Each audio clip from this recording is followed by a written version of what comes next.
ನಮಸ್ಕಾರ ಸ್ನೇಹಿತರೆ, welcome to my channel. Ramesh ಅರವಿಂದ್ರ ಅವರ biggest block buster cinema America ಸಿನಿಮಾಗೆ 29ನೇ ವರ್ಷದ ಸಂಭ್ರಮ. ಇದರ ಸಲುವಾಗಿ ಈ ಸಿನಿಮಾದ ಕೆಲವು ಇಂಟ್ರೆಸ್ಟಿಂಗ್ ಮಾಹಿತಿಗಳು ಮತ್ತು ದಾಖಲೆಯ ಸಂಗತಿಗಳನ್ನ ಈ ಒಂದು ವಿಡಿಯೋದಲ್ಲಿ ನೋಡೋಣ. ವಿಡಿಯೋವನ್ನ ಸ್ಕಿಪ್ ಮಾಡದೆ ಪೂರ್ತಿಯಾಗಿ ನೋಡಿ. 1997 ಏಪ್ರಿಲ್ 11ರಂದು ಬಿಡುಗಡೆಯಾದ ಅಮೆರಿಕ ಸಿನಿಮಾ ಕನ್ನಡ ಚಿತ್ರರಂಗದಲ್ಲಿ ಬಂದಂತಹ ಅತ್ಯದ್ಭುತ ಸಿನಿಮಾಗಳಲ್ಲಿ ಈ ಸಿನಿಮಾವು ಕೂಡ ಒಂದಾಗುತ್ತೆ. ಅಂದು ಈ ಸಿನಿಮಾವನ್ನ ನೋಡದವರೇ ಇಲ್ಲ ಅಂತ ಹೇಳಬಹುದು. ಇಂತಹ ಅದ್ಭುತ ಸಿನಿಮಾವನ್ನ ಕೊಟ್ಟವರು ಬೇರೆ ಯಾರು ಅಲ್ಲ, ನಾಗತಿಹಳ್ಳಿ ಚಂದ್ರಶೇಖರ್ ಅವರು. ಈ ಸಿನಿಮಾದ ಕತೆ, ಚಿತ್ರಕಥೆ, ನಿರ್ದೇಶನವನ್ನ ಮಾಡಿದವರು ನಾಗತಿಹಳ್ಳಿ ಚಂದ್ರಶೇಖರ್ ಅವರು. ಈ ಸಿನಿಮಾವನ್ನ ನಿರ್ಮಾಣ ಮಾಡಿದವರು ಜಿ ನಂದಕುಮಾರ್ ಅವರು. ಮ್ಯೂಸಿಕಲ್ ಹಿಟ್ ಆಗಿರುವ ಈ ಸಿನಿಮಾಗೆ ಸಂಗೀತ ನೀಡಿದವರು ಮನೋಮೂರ್ತಿ ಅವರು. ಇನ್ನು ಈ ಸಿನಿಮಾದಲ್ಲಿ ರಮೇಶ್ ಅರವಿಂದ್ ಅವರು, ಹೇಮಾ ಅವರು, ಅಕ್ಷಯ್ ಅವರು ಮುಖ್ಯ ಪಾತ್ರದಲ್ಲಿ ಅಭಿನಯಿಸಿದ್ದಾರೆ.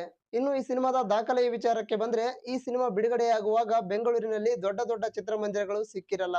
ಆಗ ಬರೀ ಹಿಂದಿ ಸಿನಿಮಾಗಳೇ ಪ್ರದರ್ಶನವಾಗುತ್ತಿರುವ ಅಭಿನಯ್ ಚಿತ್ರಮಂದಿರ ಈ ಸಿನಿಮಾಗೆ ಸಿಗುತ್ತೆ. ಹಿಂದಿ ಸಿನಿಮಾಗಳು ಪ್ರದರ್ಶನವಾಗುವ ಚಿತ್ರಮಂದಿರ ಸಿಕ್ಕಿದೆ. ಈ ಸಿನಿಮಾದ ಕತೆ ಏನಾಗುತ್ತೆ ಏನು ಅಂತ ಅವರಿಗೆ ಭಯವಾಗುತ್ತೆ. ಆದರೆ ಅದೇ ಚಿತ್ರಮಂದಿರದಲ್ಲಿ ಈ ಸಿನಿಮಾ ಸತತ 1 ವರ್ಷಗಳ ಕಾಲ ಪ್ರದರ್ಶನವನ್ನ ಕಾಣುತ್ತೆ. ಜೊತೆಗೆ 50ಕ್ಕೂ ಹೆಚ್ಚು ಚಿತ್ರಮಂದಿರಗಳಲ್ಲಿ 100 ದಿನಗಳ ಕಾಲ ಪ್ರದರ್ಶನವನ್ನ ಕಾಣುತ್ತೆ. ಇನ್ನು 30ಕ್ಕೂ ಹೆಚ್ಚು ಚಿತ್ರಮಂದಿರಗಳಲ್ಲಿ 25 ವಾರಗಳ ಕಾಲ ಪ್ರದರ್ಶನವನ್ನ ಕಾಣುತ್ತೆ. ಬೆಂಗಳೂರಿನ ಅಭಿನಯ್ ಚಿತ್ರಮಂದಿರದಲ್ಲಿ 1 ವರ್ಷಗಳ ಕಾಲ ಪ್ರದರ್ಶನವನ್ನ ಕಾಣುತ್ತೆ. ಇನ್ನು ಈ ಸಿನಿಮಾದ ಪ್ರಶಸ್ತಿಗಳ ವಿಚಾರಕ್ಕೆ ಬಂದ್ರೆ, ಈ ಸಿನಿಮಾಗೆ 28ರಿಂದ 29 ಪ್ರಶಸ್ತಿಗಳು ಸಿಕ್ಕಿದೆಯಂತೆ. ಇದನ್ನ ನಾಗತಿಹಳ್ಳಿ ಚಂದ್ರಶೇಖರ್ ಅವರೇ ಒಂದು ಸಂದರ್ಶನದಲ್ಲಿ ಹೇಳಿದ್ದಾರೆ.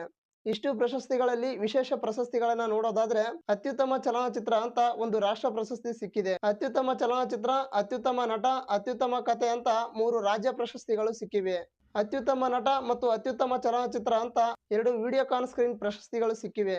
ಅತ್ಯುತ್ತಮ ಚಲನಚಿತ್ರ, ಅತ್ಯುತ್ತಮ ಕಥೆ, ಅತ್ಯುತ್ತಮ ಚಿತ್ರಕಥೆ, ಅತ್ಯುತ್ತಮ ಸಂಭಾಷಣೆ ಮತ್ತು ವಿಶೇಷ ಪ್ರಶಸ್ತಿಯನ್ನ ಸೇರಿ ಒಟ್ಟು 5 ಆರ್ಯಭಟ ಪ್ರಶಸ್ತಿಗಳು ಸಿಕ್ಕಿವೆ. ಇನ್ನು ಈ ಸಿನಿಮಾದ ಮ್ಯೂಸಿಕ್ ವಿಚಾರಕ್ಕೆ ಬಂದ್ರೆ, ಈ ಸಿನಿಮಾದಲ್ಲಿ ಒಟ್ಟು 5 ಸಾಂಗ್ಗಳಿದ್ದು, ಎಲ್ಲಾ ಸಾಂಗ್ಗಳು ಇದುವರೆಗೂ ಪ್ರತಿಯೊಬ್ಬರ ಫೇವರೇಟ್ ಸಾಂಗ್ಗಳಾಗಿವೆ. ಅದರಲ್ಲೂ 100 ಜನ್ಮಕ್ಕೂ ಮತ್ತು ಯಾವ ಮೋಹನ ಎನ್ನುವ ಸಾಂಗ್ ಅಂತೂ ಇವತ್ತಿಗೂ ಕೇಳ್ತಾ ಇರ್ತೀವಿ.